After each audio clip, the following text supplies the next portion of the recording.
Hello friends, Siragadikka ஆசை என்ற எபிசோடில் என்ன நடக்கலாம் அப்படிங்கிறத பற்றி பார்க்கலாம். முத்துவை பார்த்து மீனாவோட அம்மாவும் அவங்க தம்பி சத்யாவும் அருண் போலீஸ் சீதா கல்யாண விஷயமா கார் ஸ்டாண்டில் பேசுனதுனால இது மீனா தான் சொல்லி கொடுத்து அவங்க அம்மா வந்து பேசுகிறாங்கன்னு சொல்லி முத்து ரொம்ப கோபமாக வந்து வீட்டில் மீனா கிட்ட பேசுகிறாங்க. மீனா எனக்கு எதுவுமே தெரியாது, நடந்த விஷயத்த சொல்லுங்கன்னு சொல்கிறாங்க. முத்து மறுபடியும் கோவப்படுறாரு. ஒரு கட்டத்தில் பார்த்தோம் அப்படின்னாக்கா இப்போ நடந்த எல்லா விஷயத்தையும் சொன்னதுக்கப்புறம் நீங்களே முடிவு செய்யுங்க, ஆனால் உங்கள் முடிவை தாண்டி எங்கள் வீட்டில் எந்த விஷயமும் நடக்காதுன்னு சொல்லி மீனா சொல்லிடுறாங்க.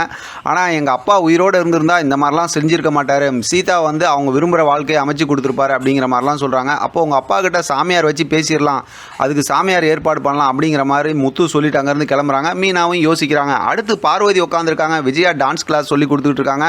இப்போ பார்வதி வீட்டுக்கு பார்த்தோம்னா அருண் போலீஸ் அம்மா வராங்க. வந்ததுக்கப்புறம் கூப்பிட்டு உட்கார வச்சு இப்போ விஜயா கிட்ட பேசுகிறாங்க. விஜயா வந்து யார் என்னன்னு விசாரிச்சதுக்கப்புறம் இந்த விஷயம்லாம் சொல்கிறாங்க. முத்துக்கிட்ட சொல்லி இந்த கல்யாணத்துக்கு சம்மதிக்க சொல்லணும் அப்படின்னு சொல்லும்போது விஜயா வழக்கம் போல் முத்து வந்து என்னோட பையன் தான், ஆனால் அவன் அப்படி இப்படின்னு சொல்லிட்டு அவங்க முத்துவை பற்றி ரொம்பவுமே குறை பேச ஆரம்பிச்சிடுறாங்க. அதோட பார்த்தோம்னா அருண் போலீஸ் சம்மந்தமாக பேசுகிறாங்க. மீனா குடும்பத்தை பற்றியும் ரொம்ப குறையாக பேசுகிறாங்க. ஒரு கட்டத்தில் அருண் போலீஸோட அம்மா கோவப்பட்டு அங்கேருந்து கிளம்பி போயிடுறாங்க. இப்போ பார்வதி விஜயா கிட்ட நீ இப்படியெல்லாம் பேசியிருக்க கூடாது, இதெல்லாம் தப்பு தான் அப்படிங்கிற மாதிரி சொல்லிடுறாங்க.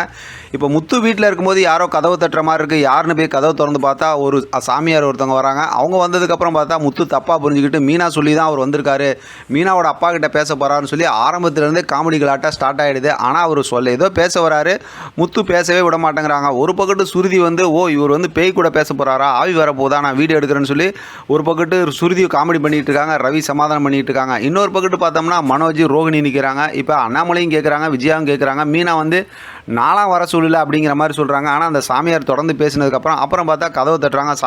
அதாவது வந்து அவருக்கு ஓடுறாரு, கதவை தட்டுறாங்க. சரி வரும்போது பார்த்தோம்னா அவ்வளோதான் அவங்க அப்பா வந்துட்டாருன்னு சொல்லி பார்த்து கதவை திறந்தால் பார்வதி வராங்க. இப்போ தான் எல்லா விஷயமும் புரியுது. விஜயா வந்து மனோஜுக்கு கட்டு பிரிக்கும் போது வாய்க்கு அதாவது பேச்சு வரணும், அவருக்கு வந்து எதுவும் திருஷ்டி இருக்கக்கூடாது, அதுக்காக தான் வர சொன்னாங்கன்னு சொல்லிட்டு பார்வதி கூட்டிகிட்டு வந்திருக்காங்க. இப்போ அது விஷயமா பார்த்தோம் அப்படின்னா எல்லாம் செஞ்சுக்கிட்டு இருக்காங்க. அவர் வந்து கட்டெல்லாம் பிரித்ததுக்கப்புறம் அம்மான்னு சொல்ல ஆரம்பிக்கிறாரு. ஆனால் அதுக்கு சரியாக சொல்ல முடியல.